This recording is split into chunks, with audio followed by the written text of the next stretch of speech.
नमस्कार दोस्तों, पिछले एपिसोड में हमने देखा था कैसे ब्रिटिश सरकार ने 1871 में क्रिमिनल एक्ट बनाकर भारत के सैकड़ों जातियों और समुदायों को जन्म से अपराधी घोषित कर दिया गया। आज़ादी के बाद यह कानून खत्म कर दिया गया, लेकिन यहाँ एक सवाल उठता है, क्या सच में वह सोच अब खत्म हुई थी या फिर बस एक नया नाम दे दिया गया? आज के इस एपिसोड 2 में हम बात करेंगे उस कानून की जिससे कहा गया हैबिचुअल ऑफेंडर एक्ट। और कई एक्सपर्ट मानते हैं कि यह कानून कहीं न कहीं क्रिमिनल ट्राइब्स एक्ट की ही एक नई परछाई था। 1947 में भारत आजाद हुआ। देश में एक नई उम्मीद थी, एक ऐसा संविधान जो सभी नागरिकों को बराबरी और स्वतंत्रता देगा। क्रिमिनल ट्राइब एक्ट को आखिरकार 1952 में खत्म कर दिया गया। लगभग 13 मिलियन लोग जो पहले क्रिमिनल ट्राइब्स कहलाते थे, उन्हें इस लेवल से मुक्त कर दिया गया।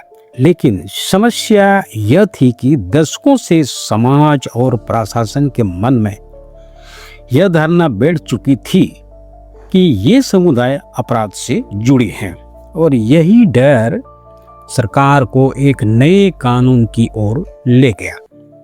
1952 में भारत के कई राज्यों में ने एक नया कानून लागू किया। यह कानून है हैबिचुअल ऑफेंडर एक्ट। इसका उद्देश्य बताया गया कि समाज को ऐसे लोगों से सुरक्षित रखना जो बार बार अपराध करते हैं। इस बार कानून ने पूरे समुदाय को अपराधी नहीं कहा, बल्कि कहा गया कि अगर कोई व्यक्ति बार बार अपराध करता है तो उससे हैबिचुअल ऑफेंडर यानी आदतन अपराधी घोषित किया जा सकता है। कागज पर यह बदलाव काफी प्रगतिशील लग रहा था, लेकिन असली कहानी यहीं से शुरू होती है। सबसे पहले हम समझते हैं हैबिचुअल ऑफेंडर घोषित होने का मतलब। अगर किसी व्यक्ति को हैबिचुअल ऑफेंडर घोषित कर दिया जाए तो उसके साथ क्या होता है? कानून के तहत उसका नाम सरकारी रजिस्टर में दर्ज किया जाता है। पुलिस लगातार निगरानी रखती है। कई बार रहने और घूमने की सीमाएं तय कर दी जाती है। पुलिस को नियमित रिपोर्ट करना पड़ता है। कुछ राज्यों में तो उन्हें खास बस्तियों में रहने के लिए भी मजबूर किया गया।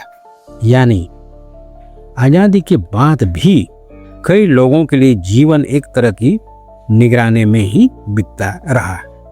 और इसमें सबसे बड़ा विवाद यह था कि कानून व्यक्ति पर लागू होना था, लेकिन व्यवहार में अक्सर वही समुदाय बार बार इस कानून के तहत निशाने पर आए जो पहले क्रिमिनल ट्राइब्स एक्ट में शामिल थे।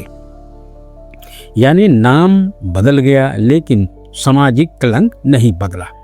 मानव अधिकार संगठनों का कहना है कि इस वजह से डी-नोटिफाइड ट्राइब्स आज भी समाज के सबसे हाशिए पर रहने वाले समुदायों में हैं।